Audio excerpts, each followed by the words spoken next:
હાલો મિત્રો, દેશી લાઈફ માધવપરમાં આપનું સ્વાગત છે અને હું છું આપનો મિત્ર નથુ ગોજિયા. મિત્રો, આપણે ગઈકાલે એક વિડીયો મૂક્યો હતો.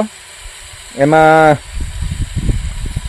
જીરું આપણું 60 દિવસનું થઈ ગયું છે અને પિયતની જરૂર છે. જો કે બધા મિત્રોને આપણે વિડીયા ફોટા મારફતે ઇન્ફોર્મેશન લીધી હતી, કમેન્ટ કરી હતી કે ભાઈ આ જીરાને હવે પિયત આપવું કે ન આપવું.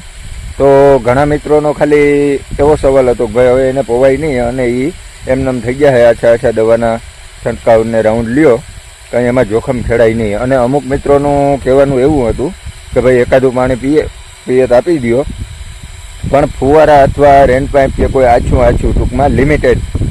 તો આપણે રેન પાઇપનો પ્રયોગ કર્યો હતો, એ ના સક્સેસ થયો. પછી આ ફુવારાનો પ્રયોગ કર્યો છે, અત્યારે આપણી પાછળ હાલે છે અને અવાજ પણ સારો કરે છે. પણ આમાંય આપણે સક્સેસ નથી થઈ. આમાં આપણે 6 પાટડાનો ટાર્ગેટ લીધો હતો, પણ 5 પાટડામાં પિયત આપ્યું છે અત્યારે.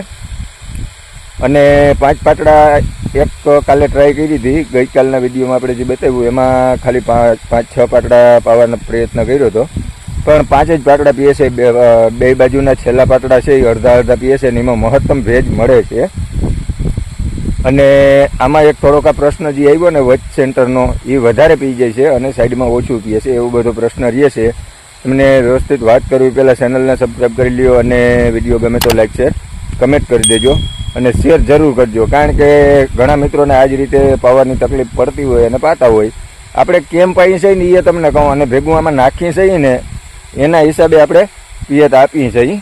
તો એ તમને બધી વાત કરવું વ્યવસ્થિત પહેલાં વિડીયોને શેર કરી દેજો. જોઈએ આગળ. જો મિત્રો, આપણે અગણી વાત કરી કે ભાઈ આને આપણે પિયત કેમ આપીએ છીએ, કેના આધારે આપીએ છીએ.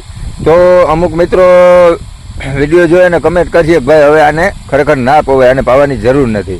પણ મિત્રો, આને પાવાનું કારણ એક બીજું છે કે જો આને થોડમાં આપણે છે ને મેટાલિક સીલ, પછી હ્યુમિક, ઝીંક, સલ્ફર એ બધું આપવું છે. એનું કારણ છે કે જો આપણી જમીન છે ને આખી જમીન રેવલ કરેલી છે. આ જમીન નીચે દેખાય ને એ આપણી જમીનથી 4 ફૂટ જેવી નીચી છે. એના બરોબર આ જમીન હતી, આપણે રેવલ કરી અને જમીન અધર કરીએ એટલે જમીન આપણી છે પોલી. બરાબર, આમાં રેડ પાણી પાઈએ ને તો પણ હાલી જાય એવું છે. જમીનને આપણે ભેજ છે ને તરત નીચે ઉતરી જાય, ક્યાંય પણ પાણીનો સ્ટોક ભરેતર રહેતો નથી, વધારે પડતો જમીનમાં ભેજ રહેતો નથી. પણ મેઇન પ્રશ્ન એ થાય કે આપણે જો વધારે રેડ પિયત આપીએ ક્યારે, તો આને વાવ્યા પછી આપણે 20મે દિવસે જે પાણી પાયું ને, ઉગ્યા પછીનો 20મા દિવસનું પાણી હતું ને, એ પાણી છે ને ક્યારે સલીને જતા હતા. એટલું રેવલ કરેલું છે ને, જીરો આડો ઢાર જે છે ને આપણે જીરો રેવલિંગ કરેલું સેન્સરથી. અને ઊભો ઢાર છે ને 100 ફૂટે 2.5 ઇંચનો ઢાર રાખેલો છે, 2.5-3 ઇંચનો. એટલે પાણી બહુ અતિશય ભરેતર હાલે છે. એટલે પાણી ક્યારા છલી જાય. અને પ્લસ આ છોડવો છે ને એની ફૂટથી 15 ઇંચની ઊંચાઈ છે આ છોડવાની. બરાબર, આપણું આ વેત છે ને એ એટલું આવે છે. બરાબર, ત્યાંથી પાછું વેત બીજું લઈને ત્યાં સુધી આવી જાય છે.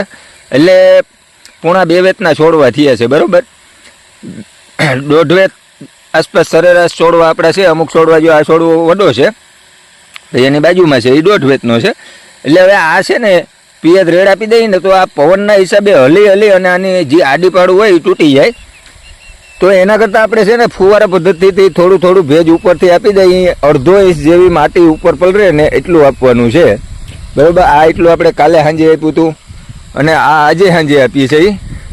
એવી રીતનું કાયમ થોડું પાણી આપી દેવાનું છે. કારણ કે અત્યારે લગ્નગાળાની સિઝન છે, આપણે આખો દિવસ નવરા નથી તો બેય થાય. અને જે રેન પાઇપ છે ને એમાં આપણે પાવાની બહુ મજા આવતી હતી. કારણ કે પટ્ટા જેવા પડ્યા ને, તમને બતાવું, પટ્ટા આખા ઠાલા થઈ જાય. પછી એમાં આ અહીંથી બીજે પારે કે ત્રીજે પારે કે ચોથે પારે લઈ જવો હોય ને તો એમાં કંઈ વજન ના હોય એટલે જીરાને ભાંગે નકીર કંઈ થાય નહીં. જો આ હાવ ઠાલા છે.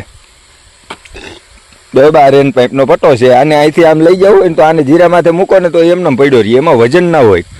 આખો પટ્ટો છે ને એ 1.5 કિલોનો વજન હોય આમાં. અને આ ફુવારા છે ને એક કટકો આપણે લઈ અને વાંસથી વાંસ સ્થળાંતર કરવો ને એટલે તકલીફ પડે. અને આમાં પ્લસ જ્યાં ફુવારો હોય ને ત્યાં થોડોક વધારે ગારો હોય એટલે તાજેમાં તમે ફુવારો ફેરવી પણ ના હગો. અને જ્યાં ફુવારો રાખો ત્યાં લાઇનમાં અમુક છોટું દબાય એટલે એ ભાંગે. થોડુંક આમાં નુકસાની વધારે આવે. આપણે સલ્ફર છે, ઝીંક છે એ બધું પહેલાં છાંટતા જઈએ, પછી પિયત આપીએ છીએ. પણ કોઈને એમનેમ જમીન હોય રેવલ કર્યા વગરની હોય અને જમીન વધારે ભેજ લઈ શકતી હોય અને પાછો ભેજ નિતાર શક્તિ ઓછી હોય તો પાવાનું રહેવા દેવાનું. ને આપણે પાઈએ નહીં, આપણે જોખમ ઉપર પાઈએ છીએ કે ભાઈ આને કંઈ થાય કે નહીં થાય. કારણ કે આપણે પાઈને વયા જાય ને પછી રાતે પૂરી નીંદર નથી આવતી. જીરા ઉપર એકાદું સપનું આવે જ છે, બગડી ગયું, સારું થાય, થઈ ગયું, વયું જાય, એવું બધું છે. એટલે બહુ હે ને જોખમ મોટો છે આની માથે. પણ આપણે છતાંય એક વખત પાઈએ છીએ, કારણ કે આને પિયત નથી આપતા ને તો બપોર વચારે હાવ તવાઈ જાય છે. કારણ કે આમાં માલ થાય છે અત્યારે, એટલે એ છે તકલીફ. પ્લસ કે આમાં દેશી ખાતર ભરેલ હતું એટલે થોડુંક વલ વધારે થઈ ગયું છે, એટલે વલના હિસાબે થોડુંક છે.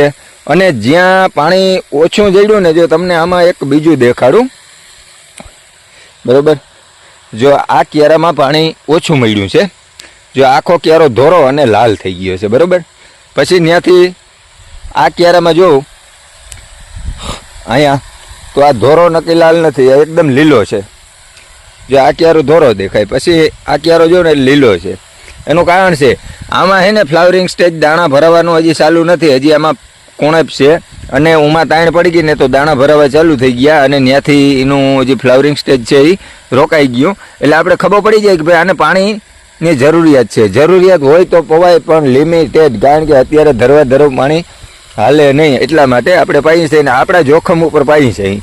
કોઈ પણ મિત્ર એવી કમેન્ટ કરે કે ભાઈ હવે ના પવાય, વાત સાચી છે, પણ હવાના પડા પ્રમાણે યોગ્યતા પ્રમાણે પાવું હોય તો જોખમ ખેડી અને પવાય. કારણ કે આપણે સુરભી 11 જીનું છે એ બગડી ગયું છે, કારણ કે એની ટ્રીટમેન્ટ કરતાં બગડી ગયું છે. જો કે ઉગાવવાથી જ પ્રોબ્લેમ હતો એટલે આપણે એ પ્રોબ્લેમ સોલ્વ કરી નથી ગયા. બગડી ગયું એટલે અમુક ટકા હુકારો છે, પણ જે જાંબુડિયાનો પ્રશ્ન છે વાયરસનો એ એમનેમ છે. રિકવરી આવી છે અને પાછી વરી બેસી જાય, વરી રિકવરી આવે. દવાનું રિઝલ્ટ હોય એટલા દી લાભ થાય છે.